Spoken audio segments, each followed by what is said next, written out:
চারি বেদে ষড় দর্শন পড়িয়াছে যে চারি বেদে ষড় দর্শন পড়িয়াছে যে ঘোর কলিকালে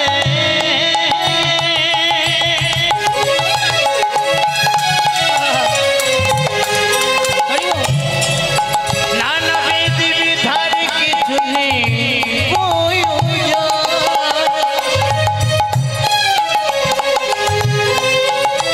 শুধু একবার হরি নাম করো।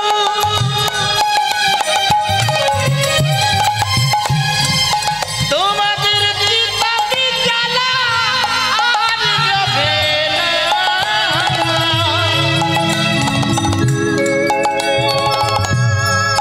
এই মধুর কৃষ্ণ নামে আর হরি নাম। হরি বল হরি বল। তোমরা একবার হরি নাম করো। চারি বেদে ষড় দর্শন পড়িয়াছে যে জন সে যদি গৌরাঙ্গ নাহি ভজে সে যদি গৌরাঙ্গ নাহি ভজে ও গো বৃথাটা বৃথাটা বৃথাটা ওই অধ্যয়ন লোচনবিহীন বিধাতা লোচনবিহীন জন দর্পণে আমার দর্পণ মানে কি হ্যাঁ দর্পণে অন্ধে কি বাগানে দর্পণে অর্ধে কি বা কাজে বল দর্পণে তার কাজ কি আদর দর্পণে তার বল কাজ কি আছে অপচারে দুটি নয়ন অন্ধ ওই দর্পণে তার কাজ কি আছে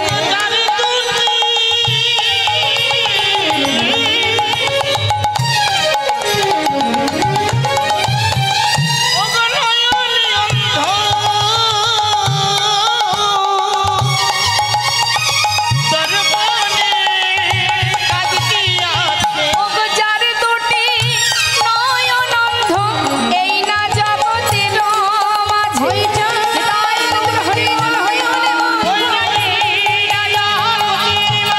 চার দুটি নয়ন অন্ধ চার দুটি নয়ন অন্ধ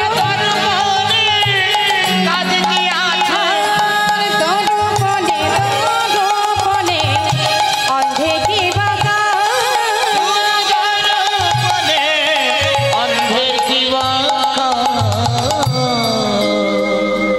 শ্রেষ্ঠ প্রেম হলো ব্রজপ্রেম। তা ব্রজপ্রেম শ্রেষ্ঠ কেন মা? বৃন্দাবনের ব্রজমায়ীরা আলাভোলা গোয়ালিনী যারা যারা কিন্তু পাণ্ডিত্য দিয়ে গোবিন্দকে ভালোবাসতেন না, তারা ছিল আলাভোলা গোয়ালিনী। তারা জানেই, তারা একটা কথাই জানতো, আমাদের এই দেহ, আমাদের সর্বস্ব হচ্ছেন গোবিন্দ।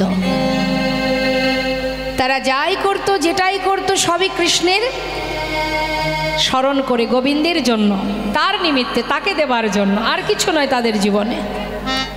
তাই শ্রেষ্ঠ প্রেম হলো ব্রজপ্রেম। যারা গোবিন্দকে এক মুহূর্ত নিজের সঙ্গ ছাড়া করতে পারে, থাকতে পারতো না।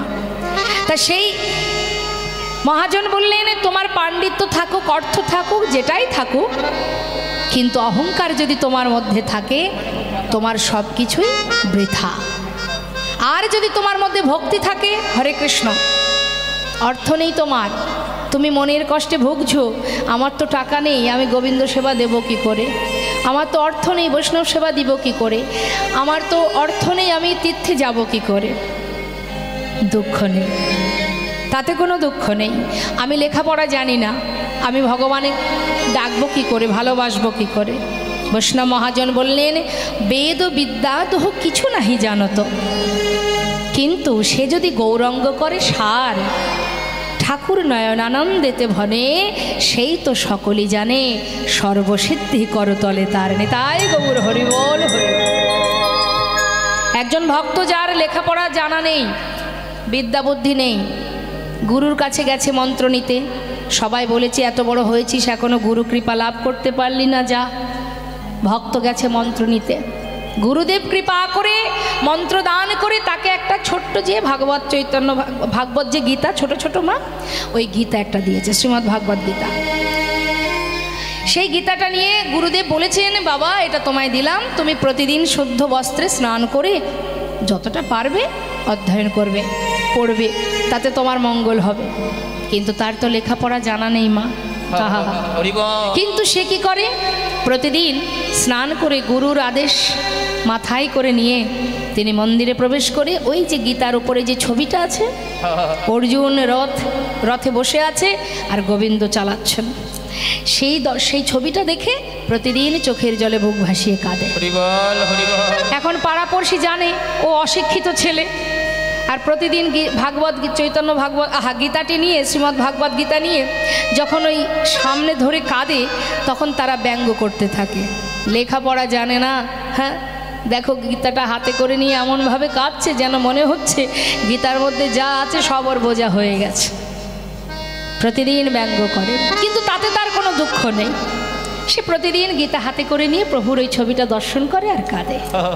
একদিন প্রভুর কৃপা হলো, ঘুমের মধ্যে দিয়ে স্বপ্ন দেখছে, প্রভু যেন তাকে জিজ্ঞাসা করছে, ভক্ত তুমি তো পড়াশোনা জানো না, বিদ্যা বুদ্ধি নেই, গীতায় কি লেখা আছে তুমি পড়তে জানো না, তাহলে তুমি গীতাটি হাতে করে নিয়ে কাঁদো কেন?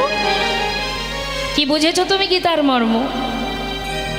তখন সেই ভক্ত স্বপ্নের মধ্যেই প্রভুকে উত্তর দিলেন, হে প্রভু, হয়তো গীতার ভিতরে কি আছে আমি পড়তে পারবো না, সে শক্তি, সেই বিদ্যা, সেই জ্ঞান তুমি আমায় দাওনি, কিন্তু দেখার মতো নয়ন তো তুমি আমায় দিয়েছ,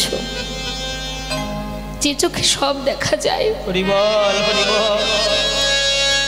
আমি তোমার ছবিটা দেখে প্রতিদিন কাঁদি প্রভু, যে অনন্ত কোটি বিশ্ব ব্রহ্মাণ্ডের মালিক কেমন করে সমস্ত ভক্তকে পার করে নিয়ে যায়।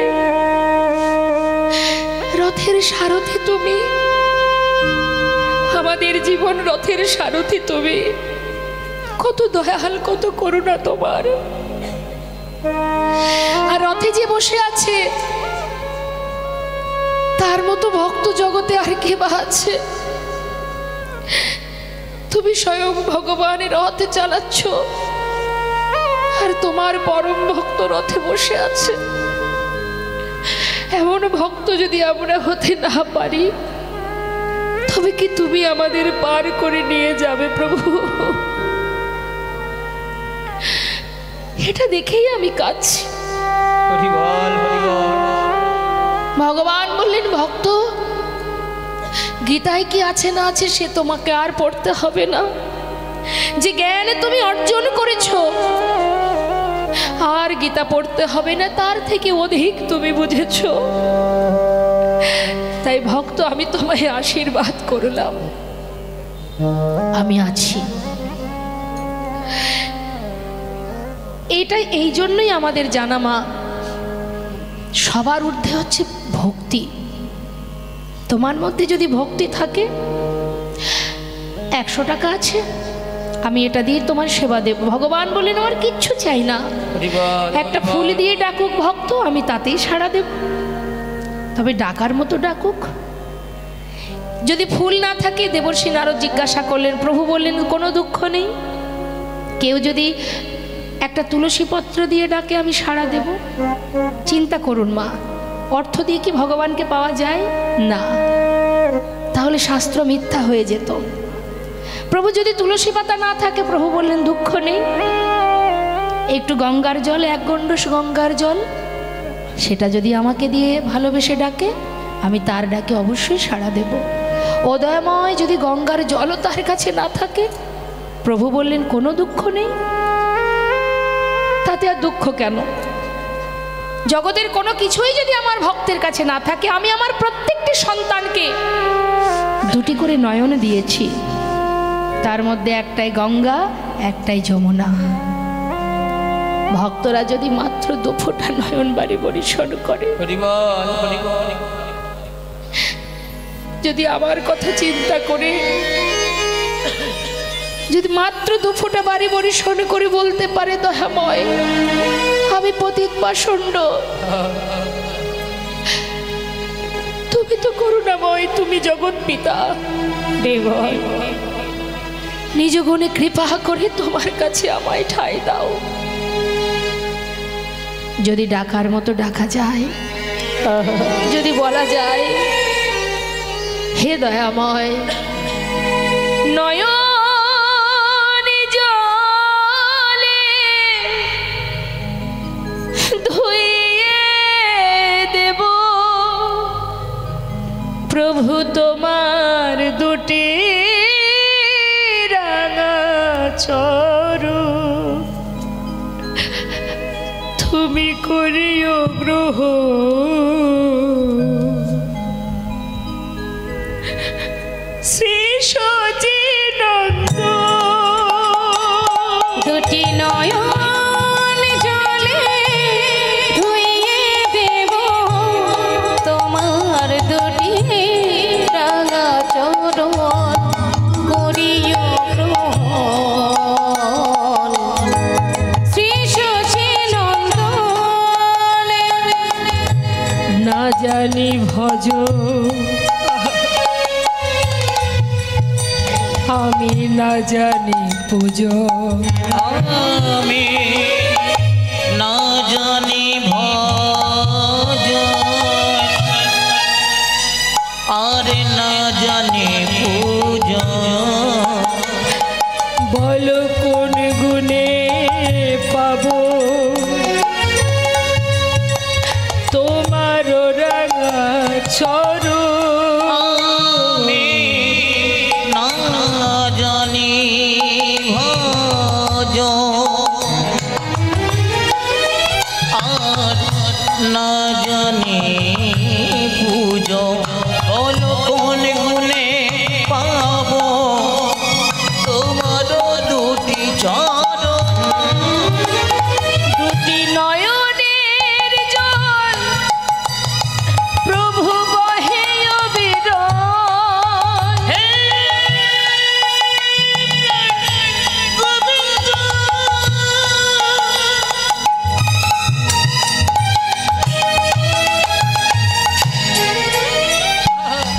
তুমি একবার কৃপা করো,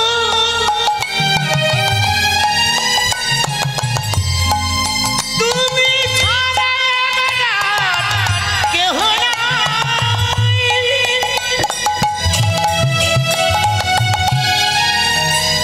তুমি কৃপাময় করুণাময়,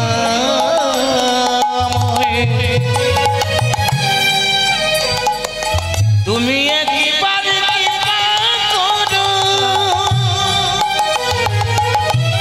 করুণাময়। নয়নের জল বহে অবিরাম, দুটি নয়নের জল হোগো বহে অবিরল, মানে না বারো। শ্রী সচিনন্দ দুটি নয়ন জলে ধুইয়ে দেব তোমার দুটি রাঙা চরণ, করিও গ্রহণ। শ্রী সচিনন্দন শ্রী সচিনন্দন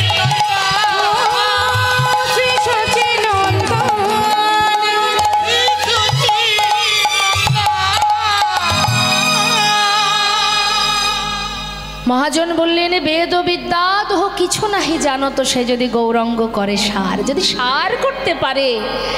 বৈষ্ণব মহাজন বললেন, ঠাকুর নয়নানন্দেতে ভনে, সেই তো সকলেই জানে, সর্বসিদ্ধি করে তলে তার। যে আমাকে ভালোবাসে, আমি সদা সর্বদাই তার কাছেই থাকি। আমি কোথায় থাকি? ভক্তের হৃদয়ে। ভক্তি যেখানে আমি সেখানে, অর্থাৎ ভক্তি কোথায় থাকে? ভক্তের হৃদয়ে। তাহলে সদা সর্বদাই ভগবান হৃদ মন্দিরে আছেন, সদা সর্বদাই নাম সংকীর্তন করছেন ভক্তদের নিয়ে।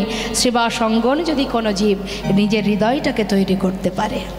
তাই আজ মহাজন বললেন, ওগো সময় গেলে আর পাবে না, কার হাতে কতটুকু সময় আছে কেউ জানে না। সৎ গুরুচরণ আশ্রয় করো, আর দুফোঁটা নয়নবাড়ি বরিশন করে আত্মনিবেদন করে একবার তাকে ভালোবেসে দেখো।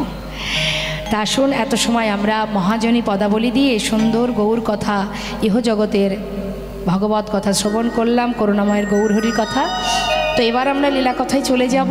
তো লীলা কথায় যাওয়ার আগে আমরা সবাই মিলে একবার উলুধ্বনি হরিধ্বনি করে একটু নিতাই গৌরের একটি সুন্দর ভজন শ্রবণ করি।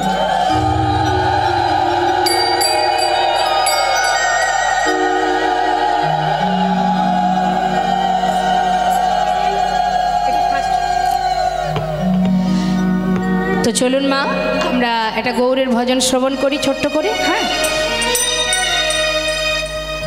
এক নদিয়া নাগরী আর এক নাগরীকে বলছে, সজনী আমি কি দেখলাম জানিস? সুরধনির কিনারায় সোনার নূপুর দিয়া আচ্ছা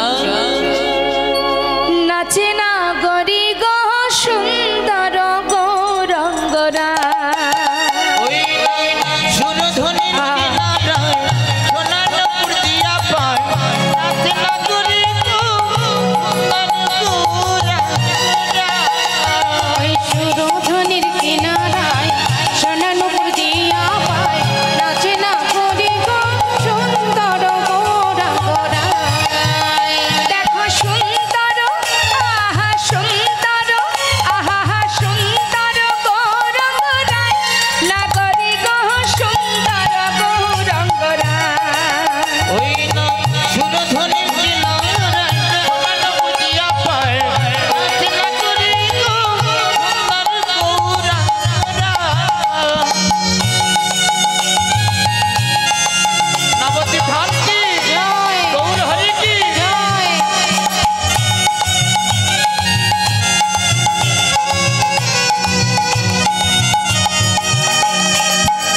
নিতাই গৌর হরি বল, হরি বল।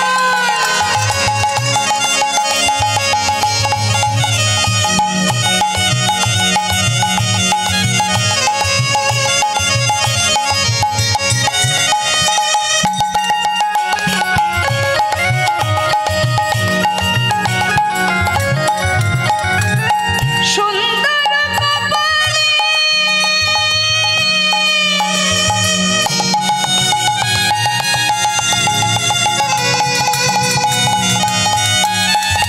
সুন্দর দিন বাবা,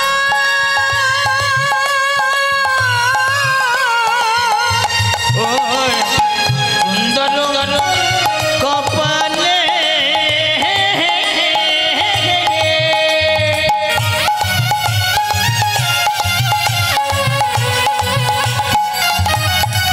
ওই দেখো সুন্দর তিলক গো।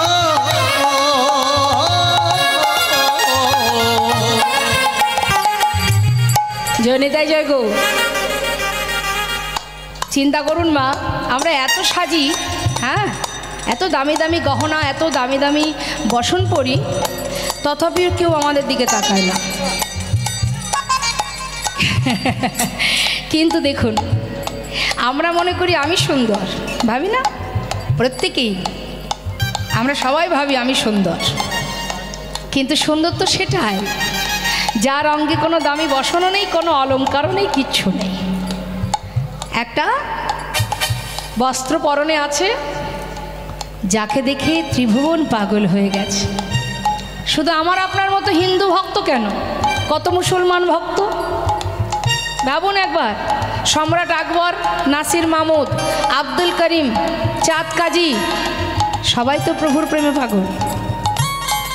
তাহলে সুন্দর তো সেটাই, সুন্দর হতো সুন্দরতম যে, যাকে দেখলে এই জগতের জীব ভুলে যায়, সেই তো প্রকৃত সুন্দর। বলছে সুন্দর কপালে সুন্দর তিলক। আর কি সুন্দর আছে? আর কি আছে অঙ্গে? দেখো সুন্দর একখান আচ্ছা সুন্দর একখানে নামাবলী গায় নাগরি গো সুন্দর গৌরঙ্গরা ওই নাই সুরধনে কিনারায় সোনার পুরিয়া পায় না করি গো সুন্দর গৌরাঙ্গরা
এখানে তো আছে হয়তো গৌরহরিকে আপনারা হয়তো দূর থেকে ভালো দেখতে পাবেন কিনা জানি না গোবিন্দকে দেখতে পাচ্ছেন নিশ্চয়ই প্রভুর যে এখানে যে ছবিটা আছে তো গোবিন্দের চোখের দিকে একবার তাকান ওই চোখে যদি কারোর চোখ পড়ে যায় সেই তো ভালোবেসে ফেলবে মা এমনই চোখ দেখেছেন তো কোনো দিকে তাকানো লাগবে না ওই চোখের মধ্যে আটকে যাবেন আপনি এ কথা শুধু আমি আপনি না এই কথাটা বলেছিলেন রাধারানী সজনী এই সখী ললিতা সে রূপের মহিমা আমি কি দেব তোদের কাছে রে ওই অঙ্গের যে অংশে যে তাকাবে কেউ যদি চরণের দিকে নজর দেয় তার দৃষ্টি তার চাওয়া চাহনিটা ওই চরণেতেই বাধা পড়ে যাবে সেখান থেকে আর উপরে উঠবে না তার অঙ্গ তার গোবিন্দের রূপ তার যেদিকে যে তাকাবে তার দৃষ্টি সেখানেই বাধা পড়ে যাবে চোখের দিকে তাকালে সেই দিকেই আটকে যাবে না আর নিচে ওপরে যাওয়া হবে না এত সুন্দর রূপ রাধারানী বলেছিলেন তা বলছে তাকে দেখে যদি আমরা পাগল হই আর স্বয়ং তিনিই যদি কারোর দিকে তাকান তার কি হাল হবে ও তার দেহ ছায়রা আচ্ছা তাই নাকি এই দেহ ছায়রা মনটা লইয়া যায় নাগরি গহ সুন্দর গৌরঙ্গরা ওই নাই সুরধনে কিনারায় সোনার পুরিয়া পায় না করি গো গৌরাঙ্গরা আহা সুন্দর গৌরঙ্গরা আহা সুন্দর গৌরঙ্গরা আহা সুন্দর গৌরঙ্গরা নবদ্বীপ ধাম কি গৌর সুন্দর কি নিত্যানন্দ প্রভু কি পঞ্চতত্ত্ব কি গঙ্গা মা কি নিতাই গৌর হরি বল হরি বল হরি বল তাহলে কোথায় আছি আমরা এখন নবদ্বীপে আছি তো ধামেশ্বর মহাপ্রভু কি হরি বল হরি বল। তা সেই নবদ্বীপের মাঝে গৌরহরি এলেন আমাদের মতো জীবের উদ্ধারের তরে সচী মায়ের কোল আলো করে সচী মায়ের কোল আলো করে আসার পর তার বাল্যলীলা সম্পন্ন হলো বিদ্যায় তিনি দিগ্বিজয়ী পণ্ডিত হলেন তারপর তার পিতা জগন্নাথ মিশ্র তিনি যখন ইহলোক ছেড়ে পরলোক গমন করেন স্বয়ং প্রভু করুণাময় তিনি পিতার জন্য গয়াতে গিয়ে বিষ্ণুপাদ পদ্মে পিতার পিণ্ড দান করেছিলেন হরে কৃষ্ণ সমস্যা হচ্ছে বুঝতে পারছি দেখতে পাচ্ছেন না মায়েরা সাবধানে দাঁড়াবেন পড়ে না যান নিতাই গৌর হরি বল। তো এবার পিতার জন্য গয়াতে গিয়ে পিণ্ড দান করে নবদ্বীপে তিনি ফিরে এলেন আসার পর শ্রীবাসের গৃহে প্রতিনিয়ত প্রভু আমার হরিনাম কীর্তন করেন ভক্তগণকে নিয়ে প্রতিদিন শ্রীবাসীর ঘর আলো করে নাম কীর্তন করেন ভক্তদের নিয়ে আজও তিনি করছেন ভক্তদের নামে নিয়ে হরিনাম করছেন তা প্রভু যখন হরিনাম করছেন ভক্তরা প্রভুর সেই হরিনাম বদনে গাইছেন তো সেই অপূর্ব লীলা দর্শন করছেন আর বলছেন দেখো দেখো সুন্দর লালা সচির দুলালা নাচত শ্রীহরি কীর্তন মে ওই নয় নয় সুন্দর লালা সচির দুলালা নাচত শ্রী হরি কীর্তন মেলা ভালে চন্দনা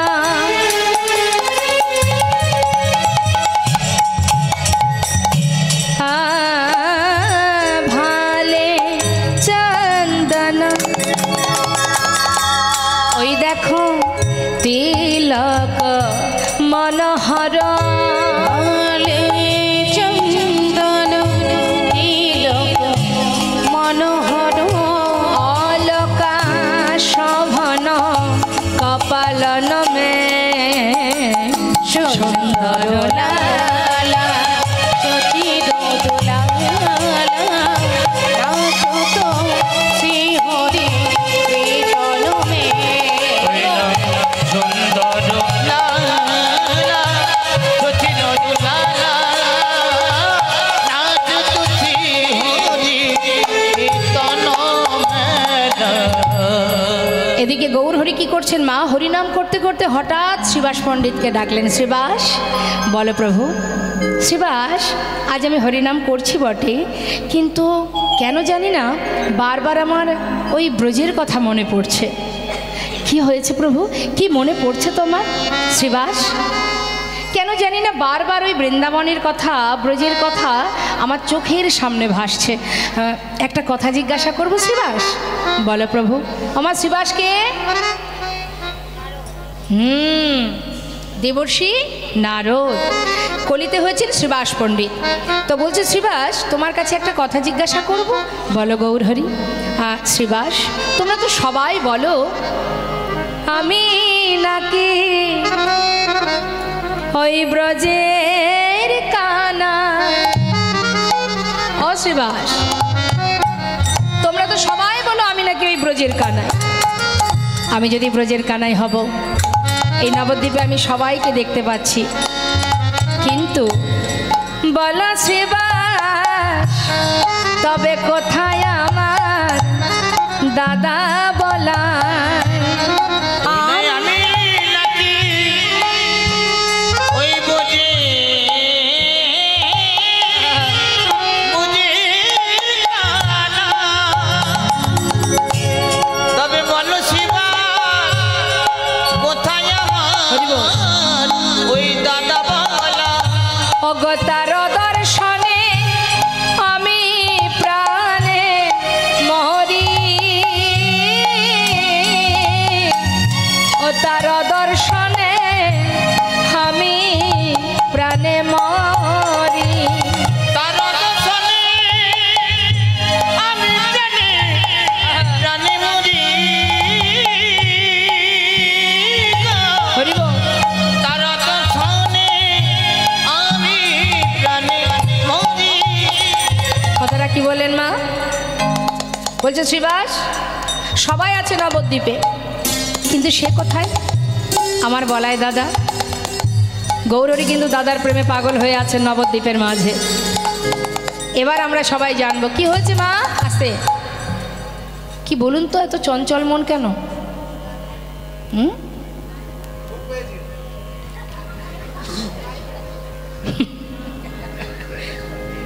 ঘুম তো আসবেই সময় হয়েছে তো তার আসার তাই না কিন্তু ঘুমকে জয় করতে পারবে সেই যেজন অমৃত আস্বাদন করছে অমৃত যদি ঠিকঠাক আস্বাদন করা যায় যদি হরিনাম হৃদয় মন্দিরে বসানো যায় গোবিন্দকে ভালোবাসা যায় তাহলে আসবে না ঘুম তো আমাদের শরীরকে ভালো রাখা দেহকে ভালো রাখার জন্য একদিন না হয় তার চিন্তা করলাম না কি আছে যতটুকু সময় পাবো করব, কিন্তু তার আগে আমার আত্মার সেবাতে সন্তুষ্ট হতে হবে, সেখানে ফাঁকি দিলে হবে না। জয়নিতাই। তা কি বলছি মা, একটু মন দিয়ে শুনুন, আমাদের এটাই সমস্যা, চঞ্চল মনে কীর্তন শোনা যায় না। সিরিয়াল হয় নাকি বাবা এদিকে? হয় সিরিয়াল হয়?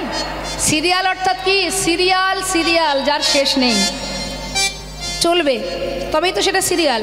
বলে না সিরিয়াল বাই সিরিয়াল, মানে শেষ নেই কোনো। দেখেন আপনারা সিরিয়াল দেখেন মা? বাবা মাথা নাড়া দিয়ে বলছে হ্যাঁ। কি হবে দেখে আস্তে আস্তে, সিরিয়াল দেখে কি হবে? কিন্তু সিরিয়াল দেখলে কী লাভ বলুন তো? বাড়িতে কি করে ঝগড়া বাঁধানো যায়, শাশুড়ির সঙ্গে কি করে দ্বন্দ্ব করা যায়, আর একটা জায়গায় কি করে 4টে বিয়ে করা যায়, সে পথ আপনি পাবেন। আর এখানে যদি কেউ বসে বসে কৃষ্ণ কথা শ্রবণ করে, তাহলে আপনার সঙ্গের সাথে কে হবে? আপনি আপনার যে চিন্তা ভাবনাটাকে গুরুত্ব বেশি দেবেন, সে আপনার সহায় হবে। আপনি যদি মনে করেন যে আমি এখন বন্ধুদের সঙ্গে গল্প করব, একটু এদিক ওদিকে ঘুরবো, একটু সুরা পান করব, আছে না অনেকে, ভাই কীর্তন শুনতে যাবি, বলে না রে কীর্তন শুনতে যাব না, বন্ধুর বাড়ি পার্টি আছে, তাহলে সে শক্তিশালী হচ্ছে, আপনি যেখানে যাচ্ছেন সে কিন্তু শক্তিশালী হচ্ছে। আর যদি কৃষ্ণ কথা কেউ শ্রবণ করতে আসে, তাহলে কি হচ্ছে? নাম শ্রবণ করতে করতে আপনার সহায় হচ্ছে একজন, সে হলো অনাদি আদি গোবিন্দ। ভগবান আপনার সহায় হচ্ছে, অর্থাৎ আপনি তার নাম শ্রবণ করছেন, মানে আপনার আত্মার পরমাত্মার মিলন হচ্ছে, আর মিলন হওয়া মানেই কিন্তু সে আপনার সাথী হয়ে যাচ্ছে। তাই নিজের ভাবনাটাকে, সঠিকটাকে, মানে নিজে চিন্তা করতে হবে কোনটা ঠিক কোনটা ভুল। যেটার দিকে আপনি এগিয়ে যাবেন, যেটাকে আপনি গুরুত্ব দেবেন, সে কিন্তু তত শক্তিশালী হবে। তাই ঘুমকে আহ্বান করলে হবে না, হ্যাঁ, ঘুমকে আহ্বান করা যাবে না। এই হরিধ্বনি করুন দুহাত তুলে, এবং মায়েরা উলুধ্বনি করুন, দেখবেন ঘুম টুম কেউ আসতে পারবে না আমাদের কাছে। আজ আমার গৌর হরি বলছেন নবদ্বীপে সবাই আছে, আমার বলাই দাদা কোথায়? আমি যদি কানাই হব তাহলে আমার বলাই দাদা কোথায়? তো আসুন আমরা একবার সবাই জেনে নিই যে দাপর যুগে কৃষ্ণের দাদা বলরাম, যিনি এই কলিতে এসেছেন, কোথায় কিভাবে এসেছেন? বীরভূম জেলায়। কি বলছে শাস্ত্রে? রাড়ে দে সোনা এক চক্রগ্রাম, হারাই পণ্ডিতে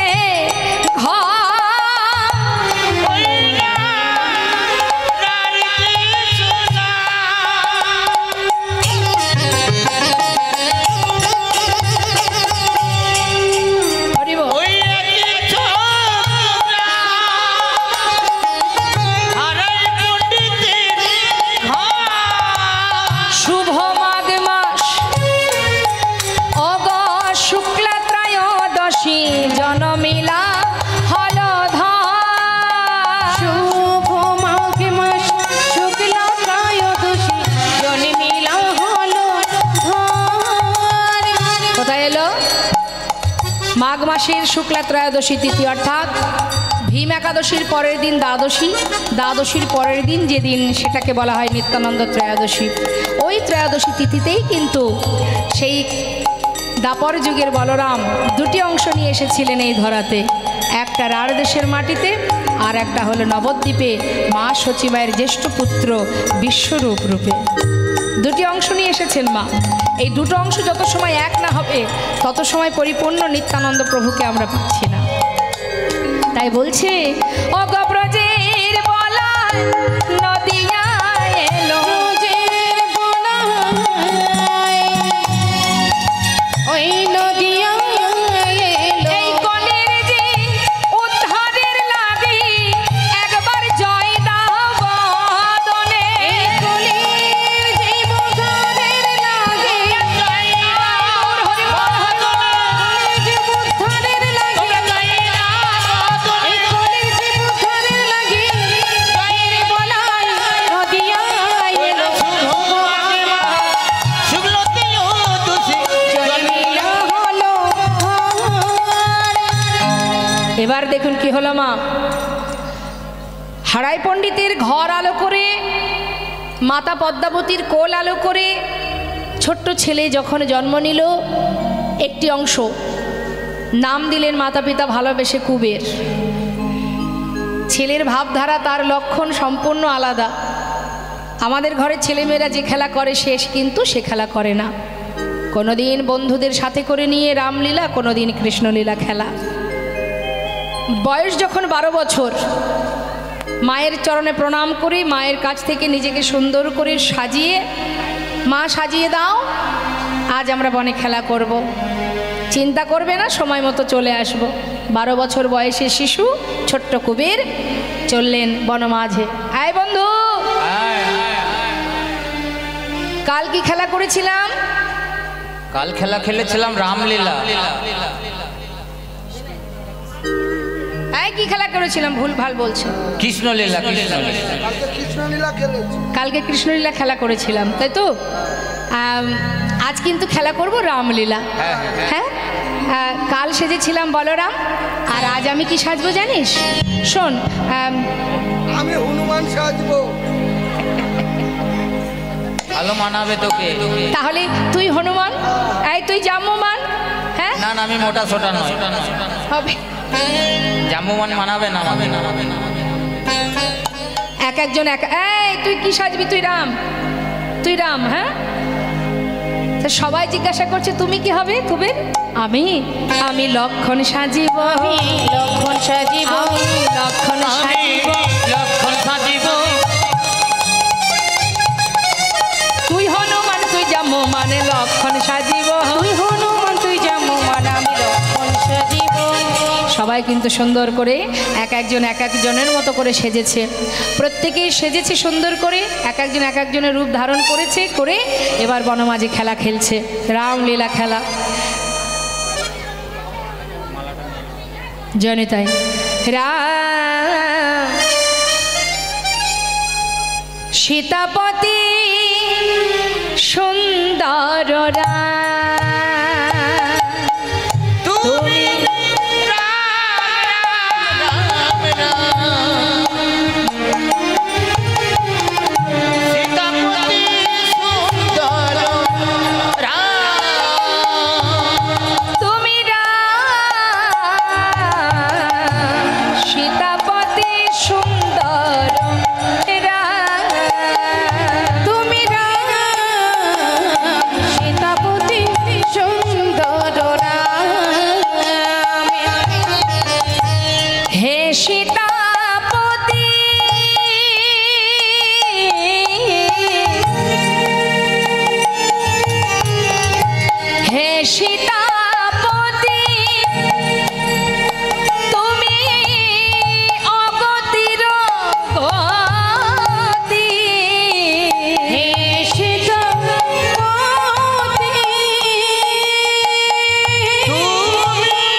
বনমাঝে খেলা করছে রামলীলা খেলা।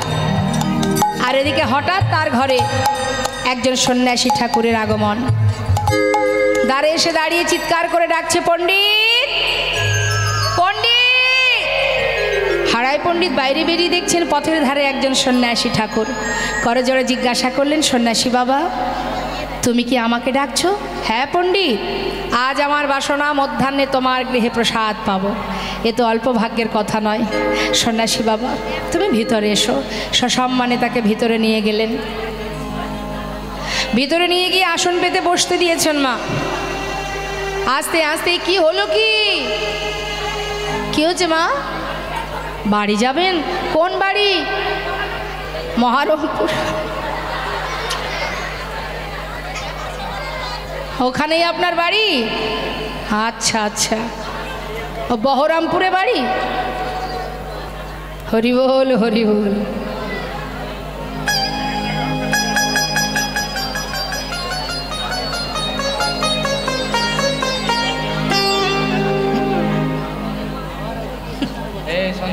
আসুন, আলিঙ্গন করে যান।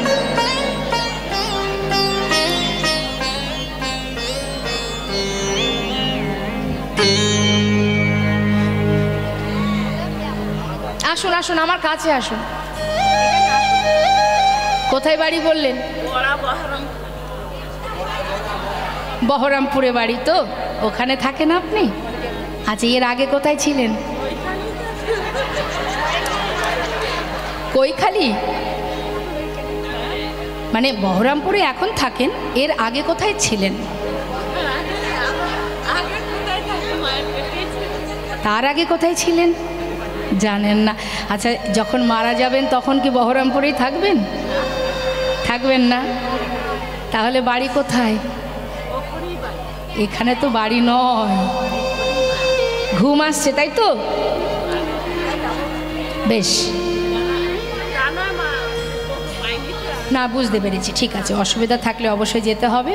গন্তব্যস্থলে যাচ্ছেন, ওটা বাড়ি নয়, ওটা আমাদের থাকবার বাসা একটা। ঠিক আছে, আচ্ছা আচ্ছা, ঠিক ঠিক ঠিক ঠিক ঠিক আছে। নিতাই গৌর হরি বল হরি বল হরি বল। তো মা, সন্ন্যাসী ঠাকুর আসা মাত্রই সসম্মানে ভিতরে নিলেন। সাধুগুরু বৈষ্ণব বাড়িতে এলে যেভাবে সম্মান করতে হয় তার চরণ ধৌত করা। হারাই পণ্ডিত পদ্মাবতীকে ডাকলেন, পদ্মা শিগগিরই এসো, ঘরে সন্ন্যাসী এসেছে, চরণ ধৌত করতে হবে। পদ্মাবতীর আনন্দ ধরছে না। হ্যাঁ হ্যাঁ, জয়নিতাই। তো এবার সঙ্গে সঙ্গে মাতা পদ্মাবতী তিনি এসে চরণ ধৌত করলেন। চরণ ধৌত করে চরণামৃত দুজনে পান করলেন। হারাই পণ্ডিত বলেন, জানো পদ্মা, অল্প ভাগ্যে হয় না গৃহে বৈষ্ণবের আগমন। বহু সুকৃতির ফলে তবেই গৃহমাঝে সাধুগুরু বৈষ্ণবের চরণধূলি পড়ে মা। অর্থ উপার্জন করে আমি কোটিপতি হতে পারি, কিন্তু আমার ঘরে বৈষ্ণবের চরণধূলি পড়বে, তার জন্য আমার সুকৃতির প্রয়োজন। না হলে আপনার ঘরে কোনো দিন কোনো সাধুগুরু বৈষ্ণব আসবে না। দেখবেন কোনো কোনো ব্যক্তি আছে যারা গৃহমাঝে বৈষ্ণব সেবার আয়োজন করে, অনুষ্ঠান করবার আশা করে, কিন্তু কোনো না কোনো কারণে তার একটা সমস্যা হয়ে যায়, যেটাতে তার সে স্বপ্ন পূর্ণ হয় না। অর্থাৎ এখান থেকে আমাদের বুঝতে হবে, সুকৃতি ভালো থাকলেই তবেই গৃহমাঝে সাধুগুরু বৈষ্ণবের কৃপা লাভ করা যায়। তাই আজ হারাই পণ্ডিত বলছে, তুমি দেরি করো না পদ্মা, আমাদের যতটুকু সম্ভব, যতটুকু আমরা পারবো বৈষ্ণব সেবার আয়োজন করো, দেরি করো না। জানো, অনেক